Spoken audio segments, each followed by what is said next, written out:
everyone. I'm Barbara Ham-Lee. On September 9th, 2020, the Virginia Beach City Public School Board and administration made it official. Equality is not enough to ensure that all students receive a quality education, but equity is necessary. And they backed it up by passing an equity policy for the school division. But what does that mean? What's the difference between equality and equity, and why is it so important? Some answers from our guests today, Superintendent Dr. Spence and Diversity, Equity, and Inclusion Director, Dr. LaQuiche Parrot.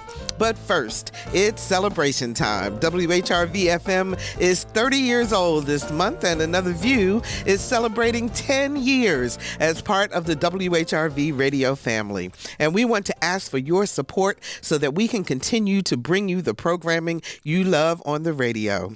Another View has a very cool gift of appreciation. But first, I want to talk with Dr. Barry Graham. He's a veteran broadcaster and has been with WHRV since the very beginning. Hello, Dr. Graham. How you doing? Hello there, Barbara, and thank you for saying veteran and not the word old. I appreciate that. I know that feeling. Well, first of all, I want to give the phone number 1-800-940-7170. That is the number to call to make your pledge of support. And Barry, I'm going to throw out a challenge to my Another View listeners, okay? I want to get 40 phone calls in this hour. 30 for WHRV and 10 for Another View. We're both celebrating milestone anniversaries this month. So give us a call, 1-800-940-7170. So, Barry, when you think about 30 years ago, this station was just starting. What were you doing? I was actually teaching school in Virginia Beach at the time. Though working here part-time, I continued to work here through graduate school and quickly became hooked on public radio. And even though I did stretch graduate school out for quite a number of years, as you do when you pursue advanced graduate degrees, I was really hooked on public radio. I was hooked on this radio station and the vision for what it could become and has become. So I am so privileged, Barbara, to have been a part of it for 30 plus years. So lucky that I have been able to see the growth and the dynamics of this radio station and what it means to the community. I answered the phones for Another View. Which we love, and we're so appreciative. I know that there are 40 listeners out there who can call in during this hour because I've come close to taking that many phone calls during the hour at a time. 1-800-940-7170. Now, that's the number to call to make your pledge of support. I'm going to give out some other numbers to call to participate in today's broadcast because I know there are a lot of questions out there as we talk about the Virginia Beach City Public Schools equity plan. But for right now, we want you to pick up the phone and call 1-800-940-7170. Make that pledge of support in any amount that is comfortable for you. But I do want to tell you about a very special gift of appreciation that we have for Another View. In all this racial turmoil and upheaval and unrest that we're going through right now, many of you reached out to me and to our producer, Lisa Godley, to ask us, what should we do? How do we find out more information? What do we need to know that we didn't know before? So Lisa and I have curated a set of 5 books. And they cover everything from the youngest to the oldest in your family. And these are books that we feel that if you read them, they will help you in terms of navigating this racial unrest that we're going through right now. So for a one-time gift of $600 or a $50 a month contribution as a sustainer, we have these books available. For the little ones, we're different. We're the same. Sesame Street by Bobby Cates and Joe Mathau. For the teenagers, The Hate You Give by Angie Thomas. And for the adults, How to Be an Anti-Racist by Ibram X. Kendi. The Warmth of Other Suns by Isabella Wilkerson. And The Color of Law by Richard Rothstein. And Richard Rothstein was on our show just a couple of weeks ago when Lisa Godley hosted a program on redlining. So we feel that if you get this set of books, then have them in your library. They will bring insight, they will bring understanding, and they will hopefully help you as we all work to navigate towards togetherness. So that is for a one-time gift of $600 or a $50 a month gift as a sustainer. 1-800-940-7170. Barry, any last words before we go to the show that you'd like to say to our audience? Just what a wonderful idea, Barbara, that you are supporting one great radio like Another View. You're supporting a community institution. You are building a library also at the same time of critical thinking at this period that is so desperately needed. So what a great opportunity to support public radio, support Another View, and also to build a library towards a greater understanding. You can do this. And let me throw the number out, 800-940-7170, online at WHRV.org. And I'm coming in to answer those phones. Okay, let's go to Another View.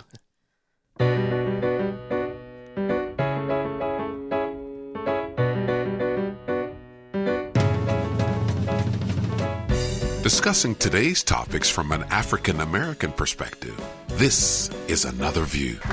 Good afternoon, everyone, and welcome to Another View. I'm Barbara Hamley. As we were just saying, if you heard us at the very top of the show, WHRV-FM is 30 years old, and Another View is 10 years old. And we're celebrating both birthdays with you, our listeners, during our fall membership drive. Become a member and support what you love by dialing 1-800-940-7170. We do have a $1,000 challenge, so your dollars will be matched dollar for dollar up to $1,000 if you call between now and 1 p.m. And you can go to WHRV.org and make your pledge of support. So as I said before, my goal is 40 pledges of support in celebration of 30 years for WHRV and 10 years for Another View. Before we get to our conversation today, also want to bring to your attention those of you who may be experiencing some food insecurity, who may need some help with groceries and food.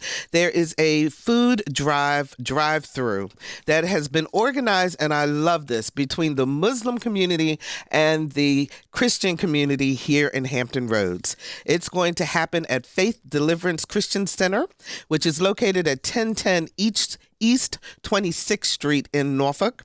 It is Saturday from 10 a.m. until 12 p.m. That's Saturday, September 19th from 10 a.m. to 12 p.m.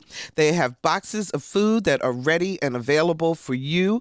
All you have to do is show up, and they will give it to you. So that is at Faith Deliverance Christian Center. This is a joint effort between the Muslim community of Hampton Roads and the Faith Deliverance Christian Center located at 1010 East 26th Street in Norfolk. If you have any questions, you can call 919-302-2274. And thank you so much for the community coming together and caring about one another. So we're delighted to have back with us on Another View Dr. Aaron Spence, Superintendent of Virginia Beach Public Schools. Hello, Dr. Spence. How you doing? Hi, Barbara. I'm doing great. How about yourself? I'm doing great. Thank you so much for joining us today. And along with Dr. LaQuiche Parrot, the Director of Diversity, Equity, Inclusion for the School Division. How you doing, Dr. Parrot?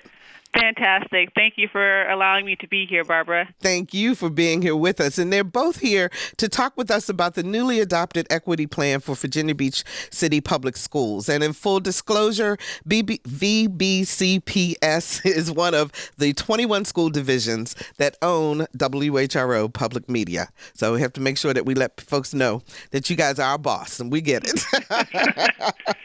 So I want to start by asking the question that I raised in the tease. And I'll start with you, Dr. Spence, and then go to you, Dr. Parrot. But what is the difference between equity and equality? Sure. So the way we've talked about that now for a long time in Virginia Beach, because equity work in Virginia Beach, as you know, isn't new. We were on a show with you several years ago talking about this. And the way we talk about this is equality means everybody gets the same thing. And what we know in school is that children come to school in a variety of different packages. They come with a variety of different needs. They come with a variety of different abilities. And so in our schools, we have to make sure that students get what they need to be successful, with the aim and the intention being that all students have an opportunity to be as successful as they can possibly be in our schools. So we've heard it likened to, and it's probably one of the better analogies, getting shoes that fit. So I wear, a size 12 shoe, but, somebody else might need to wear a size 10 shoe. And if we gave everybody size 12 shoes, that person in the size 10 shoes may have a more difficult time walking than I would. And so thinking about how do we give everybody the shoe that fits in the context of the education setting. So when we talk about equity, that's really what we mean. And so, Dr. Parrot, when you listen to Dr. Spence's description of that, and you would think, well, then that means that benefits everyone. So why is this such a tough concept for some people? Language, the use of language. And so often in early grades, you learn about everything being equal and fair. If I have one cookie and there's two of us, you split it in half and we both get equal parts, right? And so it's ingrained in how we've learned to interact with one another. But as it relates to education, we realize that our students, they're all different. And they bring their differences to the classroom. And so that idea of just splitting that cookie in half doesn't work. And so we have to create these environments, these barrier-free environments for all of our students so that we provide them the individual support and resources they need. And so I think that the language that we use around equality and equity, but it's really rethinking how we do things that benefit all of our students in our schools. So when we talk about creating an equitable environment for all students, that does not mean one gets something, does not mean that one negates the other. Is that correct? Right. Yeah, that's right, Barbara. I think, right. People want to view what happens as, in school, and it's kind of the cookie analogy, but sometimes I like to talk about pie. People think it's pie, and that there's only so many pieces of pie to go around, and if somebody else gets my piece of pie or a bigger piece of pie, then I'm going to get a smaller piece of pie, and that's not how this works. We think about and allocate our resources and our time and our energy in ways that lift all students up. And really that's the core of the equity policy that was passed by our board, is that all students need to have an opportunity to be successful. And that's the language of the policy, lifting up all students so that, and who doesn't want that? Who doesn't want every child in our school division to be successful and to closely examine the things that may be preventing that from happening? So you guys, in listing, I'm looking at the policy here, and you talk about, you say, equity refers to fostering a barrier-free environment whereby all students, regardless of race, color, religion, national origin, sex, sexual orientation, gender identity, pregnancy, childbirth, or related medical conditions, age, marital status, disability, or genetic information, have the opportunity to benefit from, and so forth and so on. I mean, you have included, Dr. Parrot, every category I think that there is, and there may be some other ones out there that maybe we're not thinking of. But when the conversations start, it seems like the race part is the only thing that people focus on. If we took race out of this equation, would there have been as much, do you believe, controversy around whether or not there should even be an equity plan? I believe so. Again, it's about changing the paradigm and stating what actually happens in schools. Schools have always and should be equitable places because students need different things. Teachers, adults that we work and support need different things. And so race, again, has always been a very sensitive topic. It's always been the elephant in the room. But when you talk about our students with disabilities and how we're meeting their needs, that's changed. Our English language learners, that's changed. Our students that may experience poverty, who may not have books at home readily available.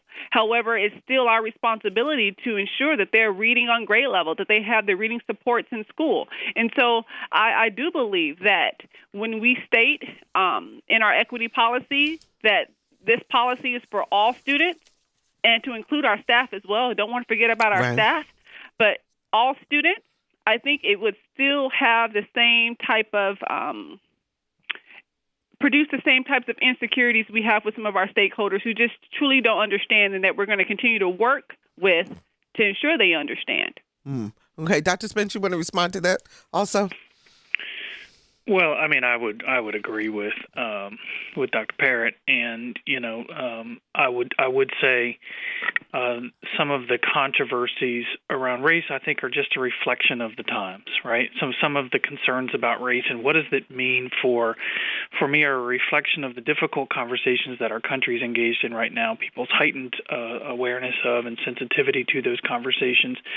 But from my perspective, that all the more points to the need for a policy where our school board plants its flag in the ground and says, all of these things are our reality as a country, and outside of our school division, what we need to do is make sure that we're not doing anything to put barriers in the way of students because all of our kids deserve the opportunity to be successful. 440-2665 or 1-800-940-2240 are the numbers to call to join our conversation. What questions do you have of the administration for Virginia Beach Public Schools regarding their new equity policy? 440-2665 or 1-800-940-2240. So, Dr. Spence, you've been talking about equity for quite a while now. And you're right. I mean, we've had you on twice before, actually, when I went back and looked at my archives, discussing this very topic. What was, when you became superintendent in Virginia Beach, what was happening, or what brought this to your attention that it was something that was needed? Well, I mean, I think for clarity, equity and the need and the desire to serve all children is what drives me in my career. So it isn't just since I've gotten to Virginia Beach. It's a wanting to look at that throughout my career of what are we doing in our classroom when I was a teacher, what are we doing in our buildings when I was a principal and assistant principal, and what are we doing in our districts as a central office leader that are either ensuring or hindering the success of students. And then kind of the simple question of, if we're hindering it, what can we do to undo that? If we're ensuring it, what can we do to elevate that? And, certainly in Virginia Beach early on, we went through a listening tour and a kind of entry plan process and a data dive. And you might remember one of the first things that came out of that was the need for a study of our discipline practices, because there was disproportionate suspension of African-American students and boys in particular. And so there was a long piece of work that went into that, which drove some of the equity work in our school division. And then I think the reason we continue to have this conversation is because the data tells us that some of the challenges that our students face remain the same. So some of the widest gaps across the Commonwealth and the nation, and certainly in Virginia Beach, in student achievement are with students with special needs and our African-American students and our English language learners. And so continuing to try to dissect and understand what are the things that we can do better to continue to improve the outcomes for those students. And that's really what is defined in our equity policy. So, Dr. Parrot, I know that you run the Office of Diversity, Equity, and Inclusion, and you have what is called an Equity Council. Can you tell us what the Equity Council is and what its role is? Our Equity Council is comprised of equity-minded, equity-focused, equity-forward-thinking stakeholders, both internal and external, here in Virginia Beach. And so it includes teachers, leaders, other support staff in our buildings, and also our community members, parents, those who serve on advisory boards in our school division. And most importantly, we have two school board members that are appointed to our Equity Council, Ms. Sharon Felton and Ms. Jessica Owens. And so that's who makes up our Equity Council. And really our focus is to ensure that these individuals are advocates for our work and can inform the public of the equity work going on in the school division. But they also provide us that mirror, and they share with us things that they would like to see happen, things that we can improve upon, and things we can expand upon as it relates to our work in equity. And so that's who currently makes up our Equity Council. Okay, 440-2665 or 1-800-940-2240. What questions do you have about equity? What are your concerns, if you have any? Give us a call, 440-2665 or 1-800-940-2240. So, Dr. Spence, let's talk about, let's bring it down to brass tacks. What will this look like on a day-to-day operational basis? What will be different? Great. I appreciate that question. And I'm going to be a little obtuse here because some of that is we're not sure yet. Okay. So if I can walk you through the policy a little bit, what the policy actually does is first it calls for an assessment. And it says we're going to do an equity assessment in the division. So take a pause here in this moment in time and really do a deep dive. Turn over all the rocks and stones, look at the data, but beyond the quantitative data, do the qualitative analysis, get the focus groups together, hear from the folks who are impacted inside our schools and outside our schools around equity issues, and try to understand what is it we're doing really well, and then where do we have opportunities to improve. So that's the assessment. Mm-hmm. That will, and then as described in the policy, that will then drive the work.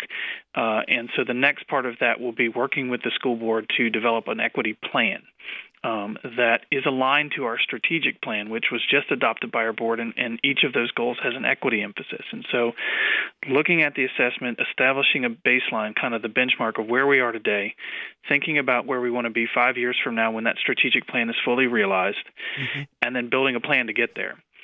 And then that plan will drive our work. So when you say, like, what is the work? That plan will drive our work, and that plan will be developed with our school board, and will include one other component of the equity policy, which is training for our staff, training for our teachers, and then training for our board if they choose to participate. In addressing equity issues in our community, and that training has been a little bit controversial because folks have looked at other trainings that are out there and have made some assumptions about what that training might look like in Virginia Beach. But we've tried to communicate over and over again that training is kind of to be determined based on what the equity assessments tell us our needs are in the division, and then what we would try to do is align training to those needs. And so. That's why I'm a little like I can't tell you exactly what the work looks like on an operational level, because the first part of that is what we anticipate would be probably about a half a year of assessment work. Dr. Parrot, I still want to give you that French pronunciation. Dr. Parrot. I appreciate it, though. What would success look like to you? Success will look like an opportunity to complete this equity assessment that Dr. Spence shared with you. Mm-hmm. But the most important work is actually getting everyone around the table. So the success would look like having diverse stakeholders to include our teachers and most importantly, our students. Getting our students' voices heard about what success will look like for them in our schools, and knowing from them what they want to see in our equity plan, because our equity plan will be our blueprint, what we work from. And so what's important to me and what success would look like is that we're getting the diverse stakeholders feedback and input as we continue to move equity work forward.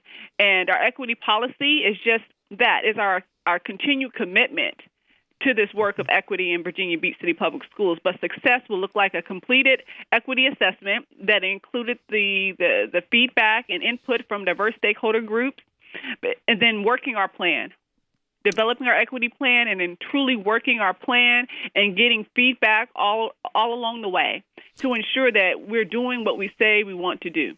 So this goes to either one of you that wants to answer, but what is your response when you hear, okay, we're in the middle of a pandemic, we got all this other stuff going on, and now you want to add equity on top of that? What's your response to that, Dr. Spence?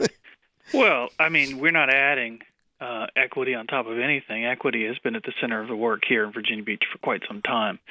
Predating my time here in Virginia Beach, but certainly during my time here as well. And so this is not new. What this is a policy from our board and what policy does for school boards and for governing bodies is signals the importance of something to the school division. And it anchors the work for the school division and says this must happen, not this should happen, this could happen at the discretion of the administration, but this will happen at the direction of the school board. And so it isn't new. I think, as I said earlier, it's planting a flag in the ground and saying this is really important work for our school division to engage in, and appropriately timed because our strategic plan has just been adopted by our school board and is rolling forward. And so we're looking forward to doing the work. Okay, 440-2665 or 1-800-940-2240. Sarah joins us from Norfolk. Hi, Sarah. You're on the air. Hi. I was just calling in, and I want to say that I think this is a great initiative, but I also have seen things like this get put into initiatives and then kind of forgotten about.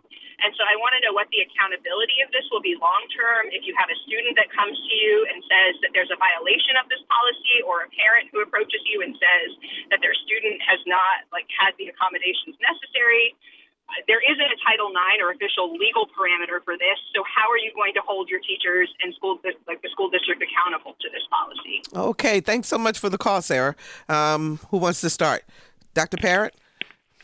Sure. I think that this work around equity in Virginia Beach is already integrated into what we said is our work, which is part of our strategic framework. And so the equity policy does have an enforcement, because that was important to the Equity Council that provided the components for the equity policy, is that what is the accountability here? We say these are things we're going to do, and so how do we hold our schools and ourselves accountable for this work? And so there are accountability measures, embedded in our equity policy, and we will continue. I mean, this is about teaching and learning, and we're all accountable for that in the school division. And so that's what I see as our accountability measures. Dr. Spence?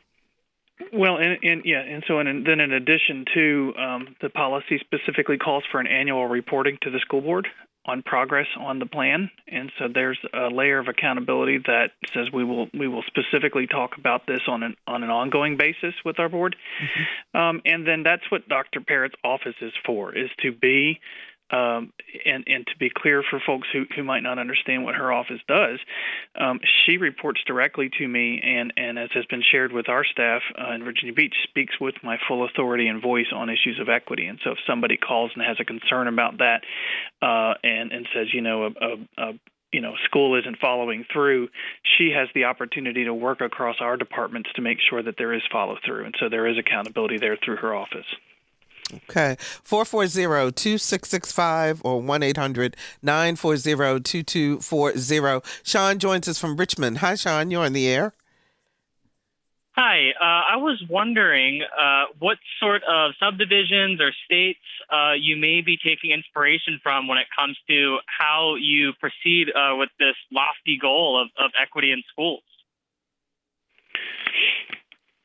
Well, I think what I can say to the specific question is that this is a national conversation. So this isn't a conversation that Virginia Beach City Public Schools is engaged in sort of in isolation, right? So all across the country, you're seeing school divisions engaged in very important conversations about equity. I would say to you, this pandemic, maybe also to an earlier question, Barbara, has highlighted for school divisions some of the inequities that exist in our schools, and so lots of folks are engaged in this, and we turn and we look to folks who are doing exemplary work in this area. So, for example, my National Superintendents Association has an equity cohort, which is folks who are sharing best practices in that work. In our region, we have established a Region 2 Equity Collaborative that has hosted for years now Region 2 Equity Conferences, where we bring together practitioners in the region to share best practices, and so we're looking wherever we can study and learn what the best practices are. We're looking to see places where we can study and learn what the current thinking is and whether or not we accept that thinking or we reject that thinking or we adapt that thinking to our purposes in Virginia Beach. So taking our inspiration from across the country and what is really a national dialogue. Okay, Dr. Parrot, you want to add something? Yes, and this work is being supported through the Virginia Department of Education as well. They have an office dedicated for for equity and for community engagement. And the director, Leah Walker, meets with those who serve as the diversity and equity directors and liaisons for our localities across Virginia. And so we're provided support through the Virginia Department of Education, through Ms. Walker's leadership, through her office. And so, again, like Dr. Spence shared, I mean, this is not just Virginia Beach work. This is Virginia work. And so we're all in different places in this work, but we are providing and getting support from our sister localities as well as from the VDOE as a whole. So if you're just joining us, we're talking about the equity in education and the newly adopted equity plan of Virginia Beach City Public Schools with Superintendent Dr. Aaron Spence and the Director of Diversity, Equity, and Inclusion, Dr. LaQuiche Parrot. And before we get back to our conversation, let me check in to see how we're doing in terms of our pledge. I understand from Lisa, we have met the goal of our match for the $1,000, but we need a lot more calls to make our goal of 40 calls in this hour. So that number is 1-800-940-7170. Or you can go to WHRV.org and make your pledge of support. That's a different number than the number to join our conversation as we're talking about Virginia Beach Public Schools. So if you want to make a pledge of support to keep Another View on the air and to support WHRV FM, that number is 1-800-940-7170. Let's make those calls come in and see if we can reach our goal. We're trying to get 40 calls within the hour in honor of 10 years of Another View on the air and 30 years of WHRV FM. So I'm going to go back to our conversation. We're talking with Dr. Aaron Spence and Dr. LaQuiche Parrot about equity in Virginia Beach Public Schools. I have a question for you. Is there an area that thus far, I know you have to do the deep dive in terms of doing your research and assessing where the school division is as a whole. But are there any areas where you suspect that you're going to find that there are bigger gaps there than maybe in other areas and that you may want to tackle first? Either one. Oh, yes. And so I would say that through my role as working with the Department of Teaching and Learning, just taking a look at our curriculum, and just ensuring, who's represented, who's not. And so I look forward to finding out more through our equity assessment at really looking at our curriculum, our resources, how we're connecting content areas, and it just finding out what's missing there. And so the equity assessment, I know, will provide some findings there, and so that's one area that I would like to dig deeper in. Dr. Spence, you wanted to add something? Well, that certainly is an area that's also highlighted as an area for review in our policy, so I would certainly double down on that. But also, I think, the data that I talked about earlier, which has kind of been consistent, unfortunately, over time. I mean, we have seen some improvements in Virginia Beach because of our intentional efforts and focus, but still there are gaps that remain in terms of student achievement, in terms of student discipline, and just some areas that we're going to have to, that I think an assessment will pull out as areas that we need to continue to focus on. Okay. 440-2665 or 1-800-940-2240. Laura joins us from Virginia Beach. Hi, Laura. You're on the air. Hi. I just have a question that's probably partially answered already because a 6-month study seems like an awfully brief window to address the problem that's been going on this seriously for so long. But my question is how to get the buy-in from everybody involved to where the participants trust the process enough to speak candidly and just to candidly share what's going on that might be missed in some of the statistical analysis. Thank you so much for the call, Laura. Who wants to start? Dr. Spence? Yeah, so first, I'd actually highlight the last comment there, which was the making sure that we have a deeper understanding of what may be going on beyond what just the statistical analysis can tell us, right? Because we can talk about, as I said a minute ago, those gaps. in achievement and those discipline issues, but that's presupposing that we would understand what's happening. And so listening is going to be a huge part of understanding what's happening, listening to our staff, to our teachers, listening to our students, to our parents, to our community members. And you're right, how do you get buy-in and a level of comfort and trust to do that? It's one of the reasons, quite frankly, that we indicated in the policy that we may need to engage with third-party consultants on this, because there are people with expertise in the field of equity assessment that we may simply need to engage in because it may be on the scope of our ability to do. Also, that's important, not just because of their ability to gain trust and buy-in, but because it signals to folks that you're not talking to the administration. You're not talking to the school board. You're talking to somebody else who's going to listen and have a third-party, unbiased view of what's happening in the city, because they don't have a buy-in to what's happening in the city and any need or reason to defend that. Mm-hmm. Dr. Parrot? And again, I totally am with what Dr. Spence just shared, but I also would like to make a point that to our school division stakeholders and to our teachers and our students and our families, I'm here now. There are people here now that we can have conversations now about your needs and support you need, because like Dr. Spence shared, the equity assessment may take 5 to 6 months to have the findings and the recommendations. But school's in session now, and our kids are with us now, and our teachers are with us now. And so we're here now to support our teachers. And again, there's work going on now that reinforces our commitment to equity. And so I would say that if you have concerns or needs or supports, please reach out to myself, reach out to members, your school leader, reach out to our Department of Teaching and Learning, because we're here now to support our teachers and our leaders and our students and families. Mm-hmm. And so the equity assessment, yes, we will get more input and feedback, but we're here now to serve and support. And I'm here now. I can speak for myself. I'm here now to be that support. What are you hearing from teachers and other staff within the school division? Are they excited about this opportunity and this focus? I'll start by saying yes.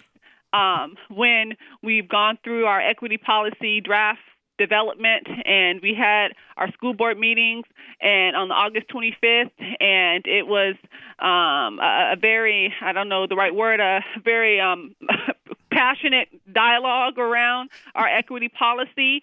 And I didn't have my phone with me, but when I returned to my office, I had lots of emails and text messages going, we're right with you. This is great. We're heading in the right direction. And they were proud of the work and proud of myself and Dr. Spence and others standing for equity and being firm in our commitment. And so I would say the teachers and leaders I've had the opportunity to engage with, they're proud of this work because they're a part of this work. They're the one doing the work. And so I would say, yes, that they're behind us 110%. And they want to do more, and so I would say they're excited. Okay, Dr. Spence? I would affirm that many of the teachers that we're hearing from feel that way, and I would only temper that because it's my job to be cautious with an understanding that we have 5,500 teachers, and that this work is challenging and requires effort, and it's heart work as well as technical work.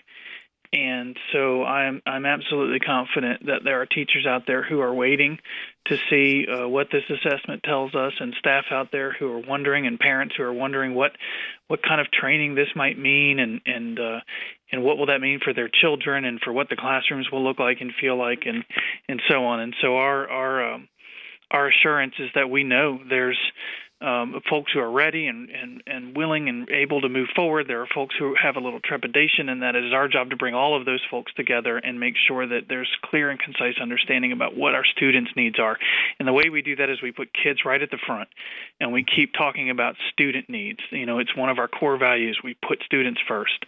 And if we put students first and we keep thinking about what they need to be successful, I'm confident that the adults can come together and make decisions that will be good for our students. 440-2665 or 1-800-940-2240. Joanne joins us from the Eastern Shore. Hi, Joanne. You're on the air. Hi there. Thank you for taking my call. Mm-hmm. I am a school board member, obviously not in Virginia Beach, but a frustrating aspect of this whole equity thing for me is, and has been since I've gotten on our school board, is that we keep coming up with new terms, and they become the new buzzword. Back when I taught Spanish, the buzzwords were differentiated instruction. And as I have repeatedly said to my fellow school board members, we assess our students when they come in September, and then we recognize that they are all over the place, but we expect them, just like a racehorse, to cross the finish line in May with those SOL tests. And it's going to be very difficult to provide equity for students when we think that they're all going to pass the finish line within noses of each other. And I think we really, really need to re-examine, number one, how we assess kids, and we need to pick up on what their true interests are in education and not what an arbitrary group of adults has decided. You need to know this, even though you will never use it beyond the age of 18. So okay. I'm very passionate on that subject. Thank you, Joanne, for the call. We appreciate it. Dr. Spence, you want to respond? Well, I tend to agree, and I think what she's describing is the equity work, right? So how do you define success? How do you define success with individual students and the outcomes that we're looking at? Look, we know, and we've said for years in this country that standardized testing can tell us something about school performance, but those of us in the field have said standardized testing is more a measure of poverty and race than it is of anything else, and all you have to do is look at the statistics to understand what we mean by that. And it isn't the function of our teachers who aren't working very hard, but I'll just give you kind of a quick example. If you've got a fourth grade student and that student comes into your classroom reading on a first grade level, and that is because of whatever the issues are that child has been dealing with since birth, right? And I don't presuppose to know what those issues are, but I will tell you, because there's a wide range of issues that we deal with children, but I will tell you that we have students who come into fourth grade reading on a first grade level. If that teacher can move that child to a third grade reading level by the end of the fourth grade year, that teacher has worked a miracle. They've gotten 2 years worth of reading growth out of that child, but that child will not pass the fourth grade reading test. And the question becomes, what does that test then tell us?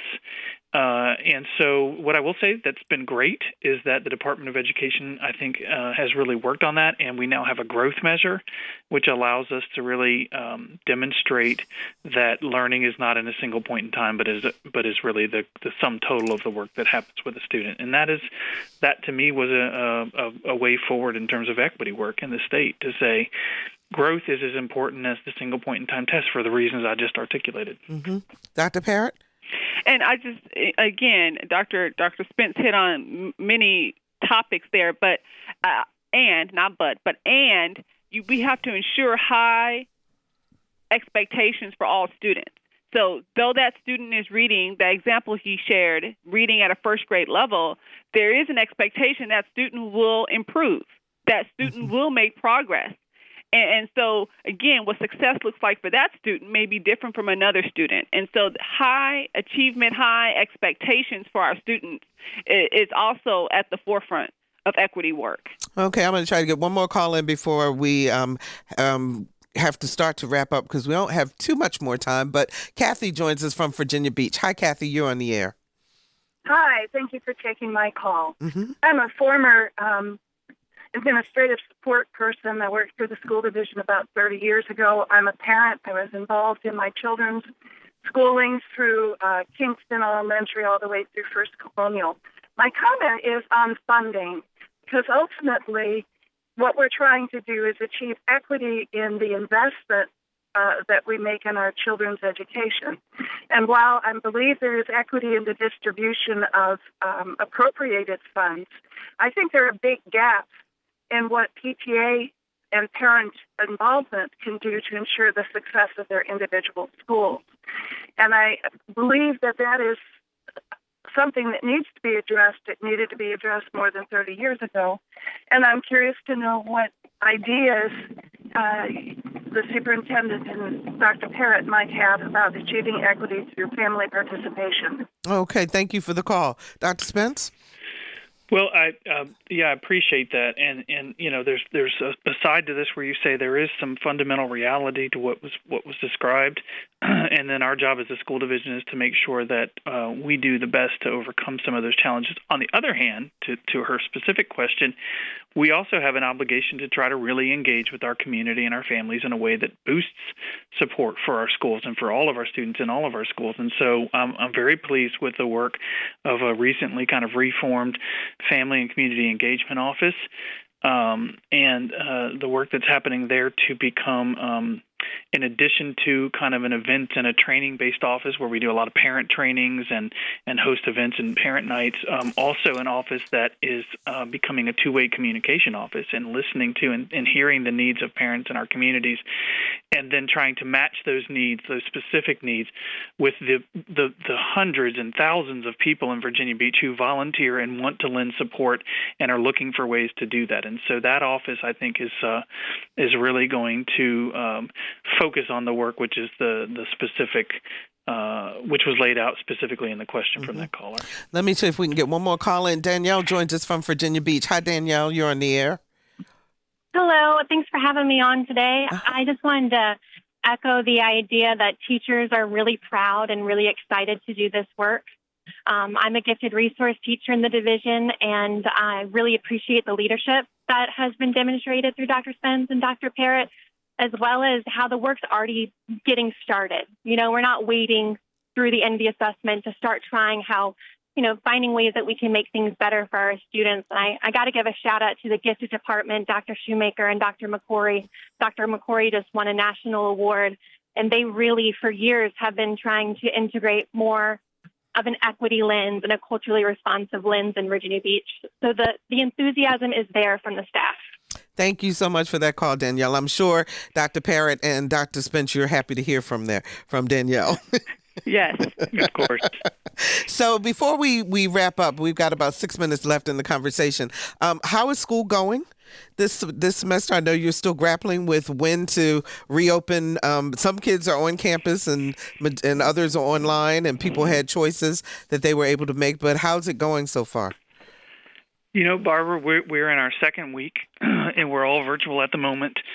And I would say it's exceeding my wildest expectations, which is not to say that everything is perfect, because we all know this isn't school the way we intend, but it is a well-designed, well-developed plan that we've put into place to get us into the school year and get us started. We have a lot of work to do between now and bringing students back face-to-face to make sure that our schedules and our staffing are right, and that's been our most challenging. Really, I will say kind of in theory, we thought, hey, we're going to open up a virtual school, we're going to open up a face-to-face kind of model, and we're going to give people choices, parents and teachers, and that sounds good. And then when you start getting all the requests and the numbers in, it becomes very, very complicated. But I got an amazing team. They work 24 hours a day, 7 days a week, and we're going to get this done. Kids are going to come back who want to be back. We're going to have the mitigations in place to keep them safe. We're going to continue with our virtual teaching, which is going, as I said, very well right now for those who want that. And, we're going to make the school year work for children and attend to bring it back to this conversation, those equity issues that surfaced for us during the last school year to the best of our ability, and really putting that and keeping that at the forefront of our thinking. Dr. Parrot, was the whole idea, I know one of the areas we talked about with Norfolk Public Schools and other urban public schools divisions, and that was making sure that children who live in poverty were able to get Chromebooks and to have internet access and so forth. Was that an issue in the schools in Virginia Beach, and how have you guys dealt with that? Yes, we had, like any other locality, we had families that needed some additional support from us. And many times schools work very hard and very closely with their families to meet those needs. But many times our schools, it became more of a division focus. And so we continue to seek out our parents and families who need hotspots. Also, our students who have housing instability. That just didn't happen with the pandemic. We had students who were experiencing those needs prior to the health pandemic. And so we continue to reach out to our families and to ensure they have the internet, the hardware, the software that they need to access the curriculum at this time virtually. We have hotlines available. We have a webpage, bbschools.com, that has resources for our families to access and those who need to support families. So again, yes, we did have those needs of our families needing food as well. Our food service program has really just, I mean, they're superstars. I mean, our teachers and leaders are superstars, but our food service program, they met the needs of our families and served many meals, and we're just so flexible during this time to ensure that, we met the needs of our kids and our families. And so I'm just so proud of the work of our division leaders, our teachers, and our families for sticking with us, because it's been difficult for all of us, but we're getting through it. That's great. So, Dr. Spence, we got 2 minutes left. I'm going to give you last 2 minutes to give a final thought that you would like people to consider as you are really diving into this equity work. Sure. Well, first and foremost, I want to say that I'm proud of our school board. I'm proud of our school board for having that courageous conversation. I'm proud of our school board for being listeners and hearing the concerns and the questions of our community and asking the difficult questions. And I'm proud of our division for the work that we have been doing, and then equally proud of the work that we are going to do as we move forward. And this is the moment in time. And what I want to say to our community is, stay with us here. Don't make assumptions. Come to the conversation. Come to the table with an open mind and an open heart. If we're answering your questions, try to hear the answer and understand that we're telling you the truth. And just know that together our intentions, all of us, are to do what I said earlier, and that is to put our children first and to provide them the best possible experiences they can have in the city of Virginia Beach and in our schools. And together we can. That's Dr. Aaron Spence, Superintendent of Virginia Beach City Public Schools, and Dr. LaQuiche Parrot, the Director of Diversity, Equity, and Inclusion for Virginia Beach City Public Schools. Thank you both so much for joining me today. I appreciate it. And we'll be right back.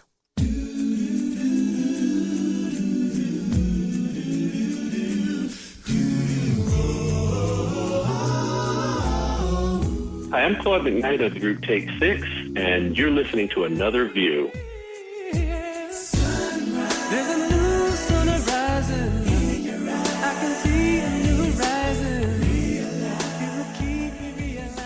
And welcome back. The answer to this question may seem obvious, but I'm going to ask it anyway. Who would be the best person to help develop solutions if a community is in crisis? Someone who doesn't know anything about the area, or the people who live there, or someone who is emotionally invested in the community, the people who call it home and understand the challenges the community encounters on a daily basis? Well, you're about to meet two people who believe that the latter is the key when it comes to better preparation and recovery from national disasters. And as our Lisa Godley found out, they're putting their money where their mouth is to make sure that happens. It's been 15 years since Hurricane Katrina ravaged New Orleans and the Louisiana coast. Winds from the Category 3 storm reached speeds as high as 120 miles per hour. The storm killed close to 2,000 people, devastated property, and left millions homeless. Chauncey Willis was working in emergency management at the time and was assigned to the Center for Disease Control. She watched as other team members were deployed to the area, and she worried. I saw a city that I used to live in crisis. And having been there throughout my college experience and having evacuated myself a time or two and having worked with different organizations while I was there to benefit the community, I knew that the recovery was going to be extended, but I also knew, unfortunately, that it would be used as an opportunity to gentrify New Orleans. And that's actually what happened. When you look at the recovery, years later, the downtown areas, uptown, and the more affluent areas have completely recovered. But when you go to the lower ninth ward, when you go to the areas where more people of color reside, they have not recovered. She witnessed that the color of your skin and your economic status was determining how long your recovery would be, if you recovered at all. As we see, many did not recover. Many lost their familial property because they didn't have similar to what happened in Puerto Rico. If you didn't have access to the correct documentation, the government didn't always give you your property back. Also, people were evacuated to Utah in areas where they had no way to get back. She says she couldn't understand why they would send people thousands of miles away rather than coming up with other alternatives. So you begin to look at policy, and why was it so easy to move that population, but that population you offered up alternatives on high ground. For me, I knew it was going to be bad for women. I knew it would be bad for the black people I saw. I knew it would be bad for the brown people, the Vietnamese. I knew it was going to be bad for anybody of color. And that's what happened. Chauncey founded the Institute for Diversity and Inclusion in Emergency Management as a way to help change the lack of representation in the industry. And now the former Tampa Emergency Management Coordinator has partnered with Tidal Basin, a leading emergency management and disaster recovery consulting firm, to establish scholarships for minorities studying emergency management. Tidal Basin's CEO, Daniel Craig, says he really wanted to do something that would change the system where the population they serve is diverse, but white men make up 82% of the leadership. How can we really change the system is what I was looking at, and creating a scholarship that doesn't change it for today, but will change it for 5 years, 10 years, 15 years down the road. Creating a scholarship that hopefully will endure and that can get more people of color into this industry and build them from the ground up to moving through their careers and being at the top levels. Craig says the field of emergency management is vast and incorporates everything from advising first responders to helping someone replace a window that was broken during a hurricane to running a shelter. If you're in a hurricane situation, which here in Virginia you may be, it's how do we prepare for sheltering or hurricane activities and dealing with COVID at the same time, and making sure people are not only safe from a Mother Nature event, but also, social distancing and being safe while COVID is also going on. We must acknowledge it and be held accountable for each person, and no longer term some people as expendable because they don't have the financial wherewithal to purchase their preparedness. For Another View, I'm Lisa Godley. And the new Minority Student Scholarship Fund will be named after Lieutenant General Julius W. Becton, who was the first African American to serve as FEMA director from 1985 to 1989. Thank you so much to all of you who called in or went online to WHRV.org to make your pledge of support for Another View and for WHRV FM. While we did not make 40 calls, we did get 14 pledges and $3,020 so far, and you still have 3 minutes or so before 1 o'clock. So give us a call at 1-800-940-7170. Make your pledge of support in honor of 30 years of live, wonderful radio on WHRV FM and 10 years of Another View. We really would appreciate it. We could not do this work without your help. So on behalf of producer Lisa Godley, audio engineer Todd Washburn, and phone producer Dr. Barry Graham, thank you for listening to our show and for supporting us financially with your treasures. That is so important. And if you'd like to hear this show again or share it with a friend, please visit our website, anotherviewradio.org, and download the podcast. And you can sign up for our eView newsletter, a once-a-week reminder of upcoming shows. You can check us out on Facebook, and I'm on Twitter at Barbara Ham Lee. Don't forget, we've got a really cool gift of appreciation for celebrating 10 years on the air for Another View.